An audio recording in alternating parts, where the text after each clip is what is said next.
The wooden chair beneath me was ice cold, but my hands didn't shake. Across the courtroom, my husband, Elias Caldwell, smiled like a man who had already buried his wife alive. "You'll never touch my money again," he whispered, smug and certain.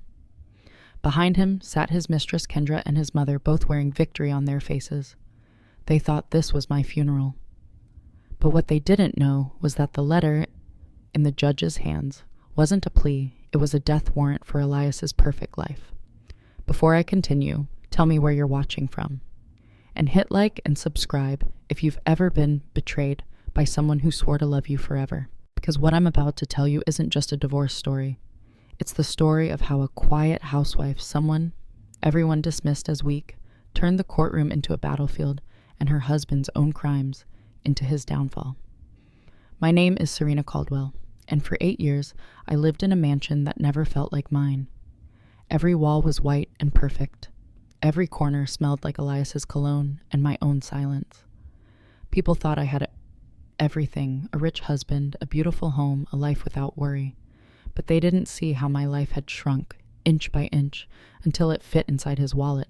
When we first met, Elias was charming in the kind of way that made you forget to breathe. He had this effortless confidence, the type that fills a room before he even walks in. I was working at a small marketing agency in Manhattan back then. I loved my job, tight deadlines, brainstorming sessions, the thrill of seeing my ideas come alive in a storefront. It wasn't glamorous, but it was mine. Elias used to visit our office as a client, bringing flowers, remembering small details about everyone. For me, it was always lilies. "They remind me of you," he said once, his voice smooth as silk, elegant, clean, uncomplicated.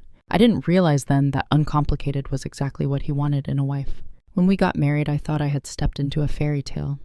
Elias moved me into his family's Upper East Side estate with marble floors that echoed like cathedrals, and a chandelier that could blind you if you stood beneath it too long. His mother, Dorothea, was there every week in perfect posture, perfect pearls and eyes that scanned me like a customs officer looking for contraband. At first, I tried so hard to please her. I wore the right dresses, smiled through her critiques about my middle-class taste in cooked recipes she suggested from her society magazines. But nothing I did ever pleased her. "You're sweet," she'd say, pressing a manicured hand to my arm, "but Elias needs a woman who elevates him. Someone with refinement." I laughed it off the first few times, convincing myself she'd come around eventually. But then came the dinners where she'd compliment other women in front of Elias. That Kendra Sterling. What an accomplished young designer, comes from such a fine family, and I began to understand. I would never be enough for Dorothea Caldwell. Elias didn't defend me. He never did. Instead, he'd pat my hand under the table and whisper, "She just wants what's best for us, honey." I told myself it was love. I told myself he meant well. But I was wrong. After the wedding, Elias insisted I quit my job. "You don't need to work anymore," he said, slicing his steak into perfect pieces. "I make enough for both of us. You should focus on making our home beautiful." I hesitated. I liked my independence, but the way he said for both of us made me feel guilty for wanting more. So I quit. It started small, the kind of control that hides inside good intentions. Elias took over our finances for convenience. He set up a household card for me so you wouldn't have to worry about bills. He asked me to text him receipts just to stay organized. And before I realized it, I was asking permission to buy groceries. When I spent $8 at a coffee shop with a friend, he circled it on the statement like a teacher grading homework. "You have to be careful, Serena," he said softly. "Little things add up. Be smart." He was right, I thought. Smart wives didn't argue. So I stopped buying new clothes. I stopped meeting friends. I stopped asking questions. Every no from Elias was wrapped in kindness like a chain dipped in honey. And then there was the Sunday dinners, Dorothea's weekly performance of judgment in class. The roast would be overcooked, the flowers in the wrong arrangement, my dress too casual. One evening, she leaned across the table with that icy smile and said, "You know, Elias, I met the most charming girl at the country club. Kendra Sterling, an interior designer. You should see her work, so sophisticated." Elias's fork paused midair. "Maybe she could help with the guest rooms," he said. My throat went dry. I had spent weeks decorating those rooms, picking the colors, sewing the curtains myself, even staying up late to polish the wood. But I smiled anyway. "That sounds lovely." A week later, Kendra Sterling walked into my life wearing a red coat and confidence that reeked of perfume and conquest. She was everything. I wasn't bold, stylish, fearless. She moved through my home like she already owned it, pointing out flaws I hadn't noticed, brushing her manicured fingers over furniture I'd chosen. Such potential, she said with a soft laugh. You've made it cozy, Serena. But Elias deserves something a bit more elevated. Elias smiled at her the way he used to smile at me. That night I stood in the kitchen pretending to clean dishes. I'd already washed my reflection warping in the stainless steel sink. I could hear them laughing in the next room. My husband and his designer. My replacement. After that, things began to unravel fast. Elias started coming home late, always smelling like a different perfume. He'd claim work dinners, client meetings, urgent calls. I wanted to believe him. I really did. But lies have a smell, you just have to live with them long enough to recognize it. The proof came by accident. A restaurant receipt in his jacket pocket. Champagne, lobster, dessert for 2. The total was more than my monthly allowance. I sat on the bed staring at it, my hands shaking my chest tight. I could hear the clock ticking in the hall, each second carving into my skin. That night, when he came home smiling, I asked how his meeting went. Productive, he said, loosening his tie. You know how clients can be. I smiled. I do. I didn't confront him. Not yet. Because anger without strategy is just noise, and I'd been quiet for too long to waste my first scream. The next morning, I woke up before dawn. I watched Elias sleep beside me, peaceful and unbothered, his hand resting over his phone. I slipped out of bed, dressed in jeans and a baseball cap, and drove to his office downtown. I parked across the street and waited.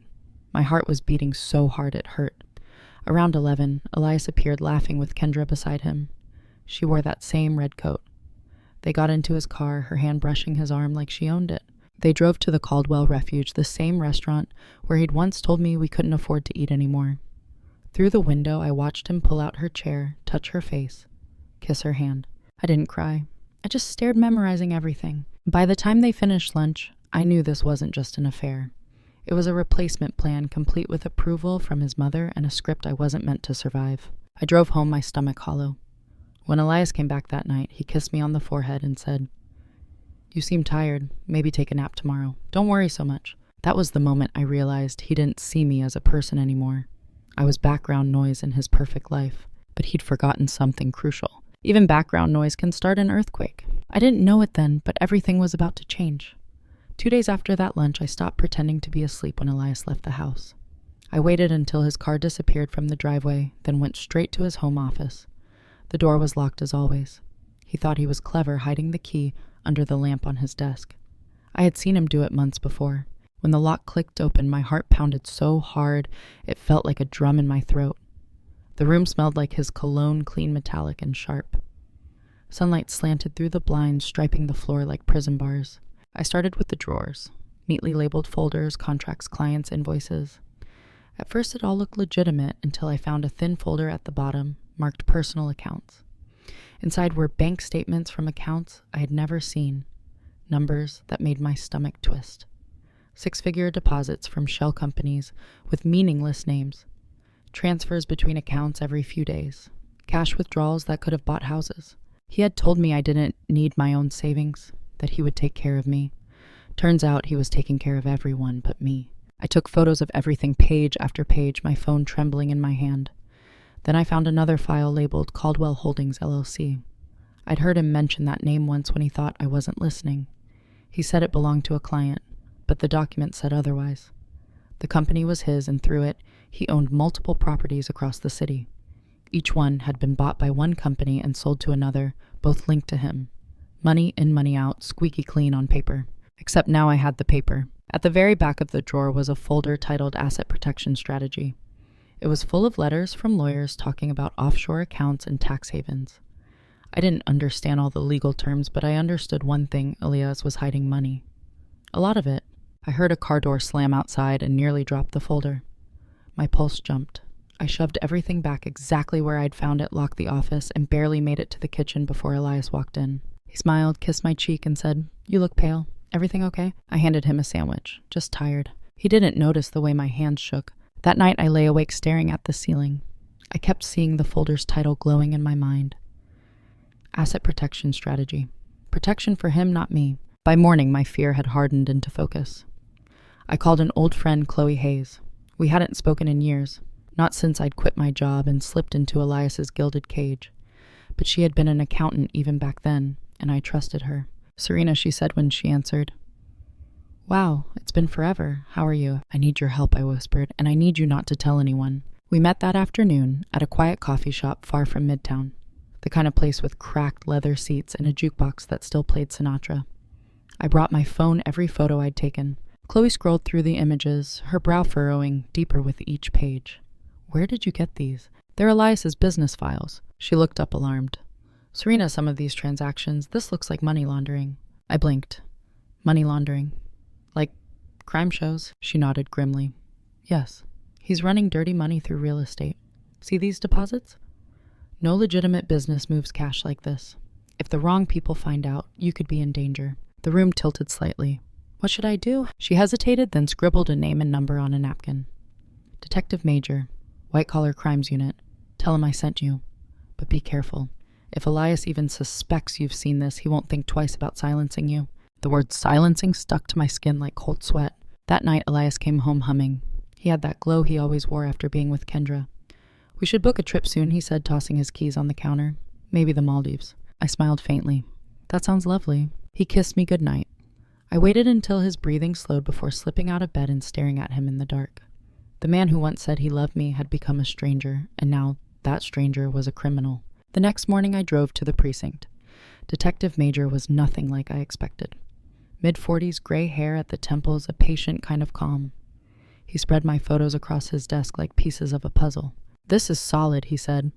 "Mrs. Caldwell, your husband isn't just laundering money. He's skimming from his own partners. That's dangerous." "What kind of partners?" "The kind who don't go to court. Drug money, most likely. If you're right, he's been using his construction company to clean millions." My voice was barely a whisper. "What happens now? If you cooperate, we can build a case. But it won't be easy." "I'll do it," I said before I even thought about it. He leaned forward. "Are you sure? People who play both sides often get hurt." I met his gaze. "I'm already hurt."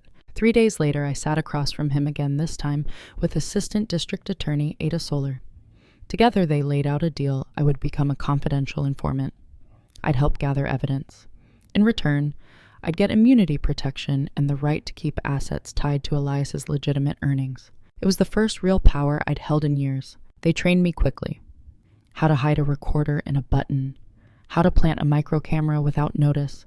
How to act the part of a woman still in love with her husband. For 2 months, I lived 2 lives. By day, I was the obedient wife, cooking his meals, smiling at his lies, nodding at his excuses. By night, I transferred data-labeled audio files and met with Detective Major in unmarked cars. I recorded everything. Elias bragging about clients who paid in cash, boasting about washing $500,000 a month, complaining that the Bear Brace Rages was getting greedy. I even captured him laughing about how he'd hide the affair money from the IRS. The first time I played that recording for Detective Major, he looked up from his notes and said quietly, "Mrs. Caldwell, you just took down your husband." It didn't feel like victory yet. It felt like survival. The night before the divorce hearing, I sat at the kitchen table with a single white envelope in front of me. Inside was my letter to the judge, a detailed summary of everything I'd done, signed, dated, and backed by evidence filed with the district attorney's office. I sealed it knowing that once it left my hands, there would be no going back. Elias came home late again, smelling of scotch and Kendra's perfume. "Tomorrow's the big day," he said, grinning.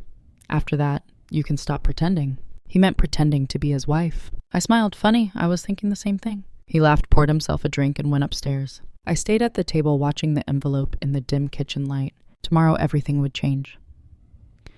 Elias thought he was walking into a victory.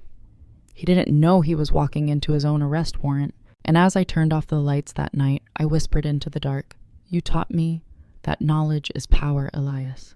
You just never imagined I'd use it against you." The morning light slanted through the kitchen blinds, turning the marble counters gold. It looked peaceful, too peaceful for what was coming. I had spent months pretending, months smiling through lies. And now every gesture, every soft-spoken "yes, dear" was part of my war. Elias believed I had surrendered. That belief was my greatest weapon. He started his final campaign the week before the divorce hearing. Suddenly, everything had to be official documents, valuations, bank statements. He thought I didn't understand. He paraded his lawyers through our home discussing assets like I wasn't standing there. She doesn't need much, I overheard him tell one of them. She's never been ambitious. She'll settle for comfort. Comfort. As if I'd be content with crumbs from his corruption. Kendra visited that week too, under the guise of finalizing the interior work. She brought her smug perfume and her sharper tongue. I remember her standing by the window, sunlight turning her hair gold, her tone dripping sugar. Elias just wants closure, Serena. You've had such a nice life. Maybe it's time to let him be happy. I smiled as if her words didn't cut straight through my chest. You're right, I said softly. Everyone deserves happiness, even those who build it on stolen money. Her smile faltered just for a second. She didn't understand what I meant, but she would. Every night that week, I rehearsed my role. The obedient, docile wife, head bowed, voice small. I needed Elias confident, arrogant, and distracted. I needed him to underestimate me right up until the judge opened that envelope. Detective Major called the night before the hearing. Everything's ready, he said. Your testimony, the evidence chain, the cooperation agreement, it's all been filed under seal. Once Judge Wallace reads that letter, it's over. Not yet, I whispered. It's only over when he knows he's lost. That night, Elias was pacing the living room, talking on the phone. Yes, she'll sign. She's too scared to fight back, he said, pouring himself another drink. I stood in the doorway, watching the reflection of his arrogance in the glass. He hung up, turned and smiled at me. Big day tomorrow. Don't embarrass yourself, Serena. Just let the lawyers handle it. I walked closer, close enough to smell the whiskey on his breath. Of course. You've always handled everything, haven't you? He grinned. That's what I do best. As he walked past me, I whispered, let's hope you're still smiling tomorrow. He didn't hear me. The next morning, the house was silent, except for the sound of my heels clicking against the marble floor. I wore a simple black dress, no jewelry, no makeup beyond what was necessary. I looked small, forgettable. That was intentional. People dismiss women who don't look like threats. At the courthouse, Elias arrived in his expensive navy suit, laughing with his team of attorneys. Kendra trailed behind him, looking like she'd stepped out of a magazine spread. Dorothea, of course, was already there, whispering to the press about family dignity. I kept my eyes on the floor, clutching my purse, the one that carried the recorder Detective Major had given me, just in case Elias decided to confess something foolish in the hallway. He didn't. He was too busy enjoying his moment.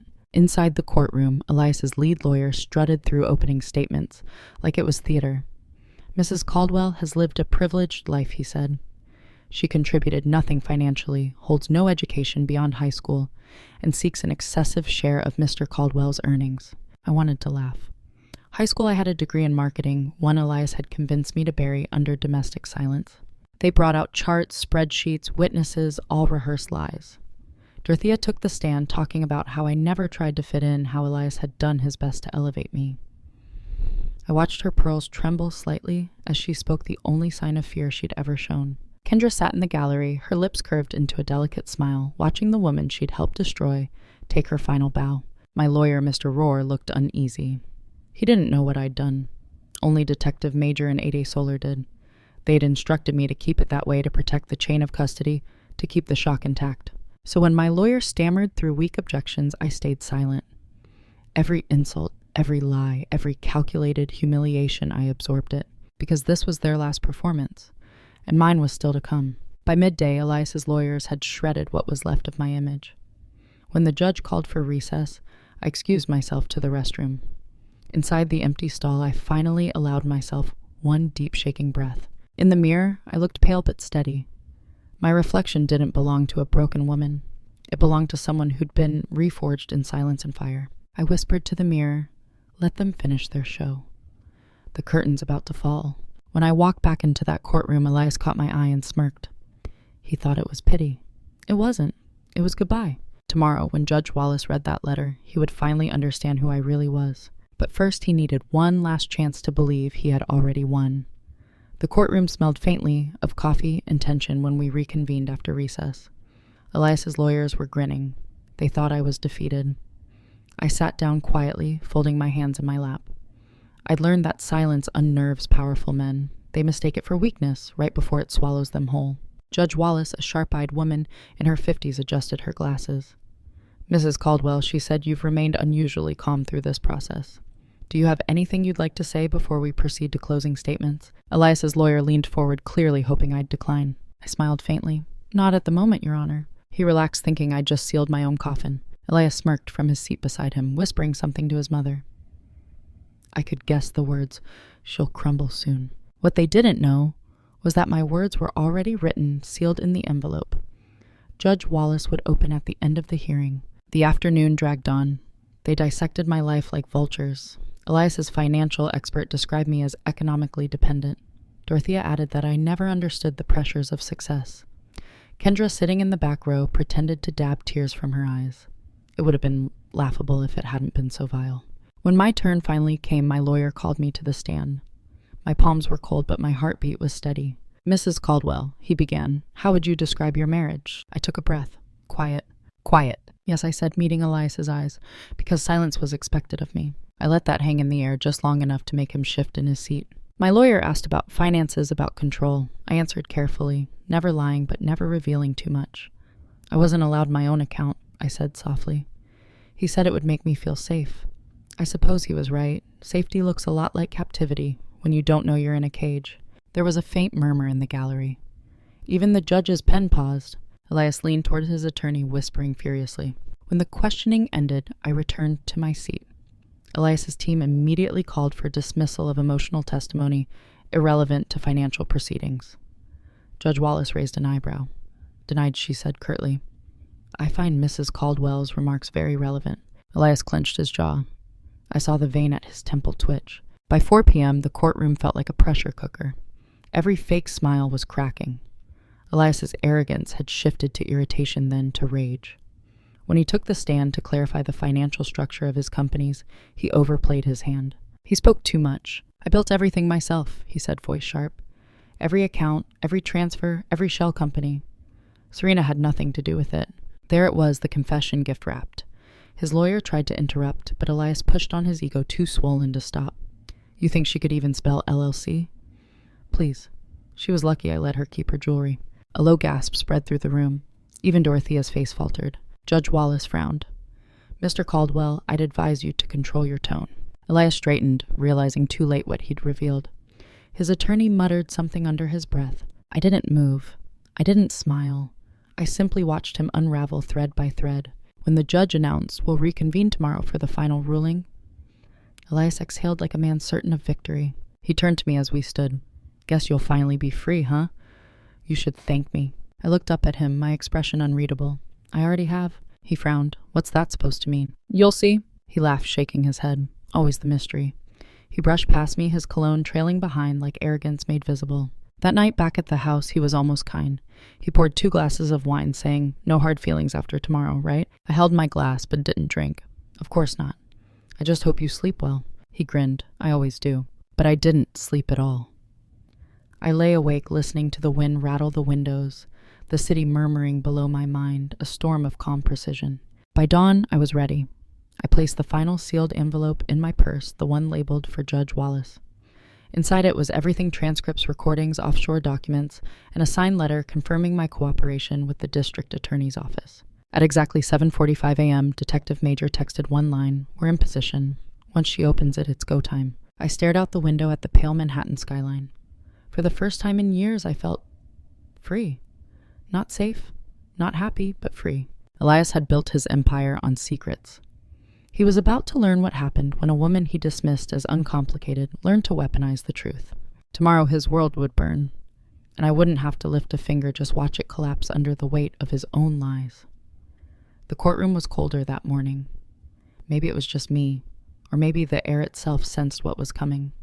I arrived before anyone else, sitting in the same wooden chair where I'd spent hours pretending to be powerless. My palms rested on my knees, perfectly still. I'd rehearsed this moment so many times I could almost feel the weight of it pressing against my skin. Elias walked in with his usual confidence, his lawyers trailing behind him like a parade. His tie was perfect, his smirk sharper than ever.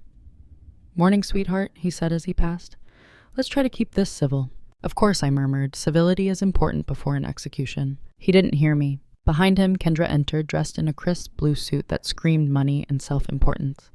She smiled at Elias, then at me, slow, triumphant curve of her red lips. Dorothea followed, her pearls glinting under the courthouse lights, her face carved into an expression of smug victory. Judge Wallace entered, and the room fell silent. She sat down, adjusted her glasses, and looked between us. "We'll resume with closing statements," she said. Elias's lead attorney stood first. "Your Honor," he began, "my client has been more than generous. Mrs. Caldwell has lived a life of privilege without contribution, without sacrifice." He simply asked that the settlement reflect fairness. His tone was smooth, measured, rehearsed, but behind the polished phrasing was pure cruelty. He continued, "She has no assets of her own, no education beyond high school, no professional history. She seeks to profit from a marriage she brought nothing to." Elias nodded along, his arms crossed.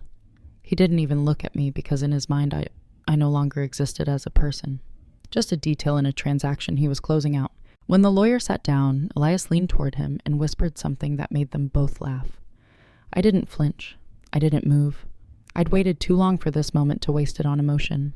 Then Judge Wallace turned to my lawyer. "Mr. Rohr, do you have anything further?" My lawyer hesitated, then stood. His voice trembled slightly. "Yes, Your Honor. My client has prepared a written statement for the court's consideration." He reached into his briefcase and pulled out the white envelope. Elias's smile twitched. Kendra straightened in her seat. Dorothea's eyes narrowed, tracking every movement. "What is this?" Elias demanded. Judge Wallace held up her hand. "Proceed." Mr. Rohr handed her the envelope. For a moment, the room was silent, except for the sound of the seal breaking. The judge unfolded the letter, slowly scanning the first page. Her eyes moved back and forth, and something in her face shifted. The corners of her mouth began to lift. Then she let out a soft laugh, low at first, then louder. It filled the entire courtroom, cutting through the tension like a blade. "Oh," she said, placing the paper down and removing her glasses. "This is good. This is very good." Elias's lawyer frowned. "Your Honor." Judge Wallace looked at Elias. "Mr. Caldwell, according to this letter, your wife has been working with the FBI and the district attorney's office for the past 2 months as a cooperating witness in a federal money laundering investigation." The words hit like a thunderclap. Elias shot to his feet. "That's ridiculous. She doesn't know anything about my business." "Sit down, Mr. Caldwell," the judge said sharply. "According to the evidence attached, your company, Caldwell Holdings, LLC, has been laundering drug money through real estate transactions. And you've been skimming from your criminal partners." The color drained from his face. His lawyer whispered something, but Elias didn't seem to hear. Kendra's hand flew to her mouth. "What is she talking about?" she whispered, looking at him in disbelief. The judge's voice cut through the chaos. "Ms. Sterling, you may wish to retain counsel of your own. It appears many of the gifts you received, jewelry, travel vehicles, were purchased with laundered funds. That makes you at minimum an accessory." Kendra's composure shattered. No, I didn't know, Elias. Tell them I didn't know." Dorothea stood abruptly. "This is absurd. My son is a respected businessman. This woman is lying." Judge Wallace's expression turned cold. "Mrs. Caldwell, Sr., sit down. The NYPD Major Case Squad is waiting outside to execute the arrest warrant. And for the record, the evidence was not provided by your daughter-in-law. It was verified independently by law enforcement." I could feel every eye in the room on me, but I didn't gloat. I simply sat there calm and quiet, watching the empire Elias had built crumble like dust. He turned to me, face white with fury. "You think you've won? You've doomed yourself. You don't know who those people are." I met his gaze evenly. "I know exactly who you are." He took a step towards me before 2 officers appeared in the doorway. "Mr. Elias Caldwell," one said firmly, "you're under arrest for money laundering, tax fraud, and conspiracy." The sound of metal cuffs snapping shut echoed through the room. Elias's expensive suit looked absurd against the gleam of handcuffs. Kendra began to cry. Dorothea slumped into her seat, her perfect posture gone. Judge Wallace cleared her throat. "This proceeding is hereby suspended pending criminal prosecution.